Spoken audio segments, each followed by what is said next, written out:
ధ్యానయోగం ధారణా మార్గం. మనస్సు 5వ దశ. స్ఫురణతో మొదలైన మనస్సు ప్రేరణ కలిగి కల్పన జరిగి శోధన చేసి ఆలోచనగా 5వ రోజు పంచమి తిథి నాడు బయటకు వస్తుంది.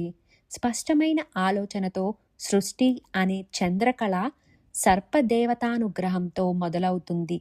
కాలపురుషుడు ఆలోచన రూపమైన కాలసర్పంగా లోపల నుండి నెమ్మదిగా బయటకు వస్తుంది.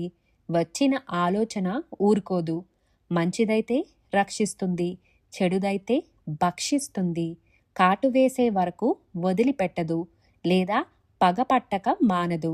ఒకసారి ఒక ఆలోచన బయటకు వచ్చి ఊరుకోదు, ఏదో ఒక రకమైన సృష్టికి కారణమవుతుంది. వచ్చిన ఆలోచనలను ఇతరులకు చెప్పుట, వారితో సరే అని అనిపించుట. అందులో కాదనేవారు కొందరు, అవుననేవారు కొందరు, వినేవారు కొందరు, పూర్తిగా వినని వారు కొందరు.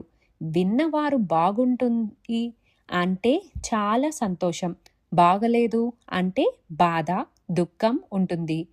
తెలుపవలసిన వారికే తెలుపుట, తెలుపకూడని వారికి తెలుపకపోవుట, తెలిసిన వారు ఆమోదించుట, తెలుపలేదని బాధపడే వారితో ఇబ్బంది కలుగుట. ఆలోచన అనేక మలుపులు తిరుగుతుంది, తలపులను పెంచుతుంది, భయాన్ని కలిగిస్తుంది, కోపానికి కారణమవుతుంది, మానసికాందోళనకు గురి కావలసి వస్తుంది. ఉన్న సమస్యలు గాక కొత్త సమస్యలు తెచ్చిపెడుతుంది. రాగద్వేషాలకు ఆజ్యం పోసినట్లు అవుతుంది.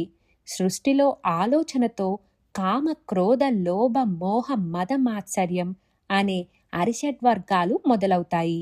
శారీరక మానసిక అనారోగ్యాలకు కూడా దారితీస్తుంది. ఆలోచన ఆగదు, దాగదు. సుఖ సంతోషాలకు కూడా అవకాశం ఉంది. ఒకసారి బయటకు వచ్చిన ఆలోచనతో జాగ్రత్తగా ఉండాలి. ధ్యానప్రస్థం.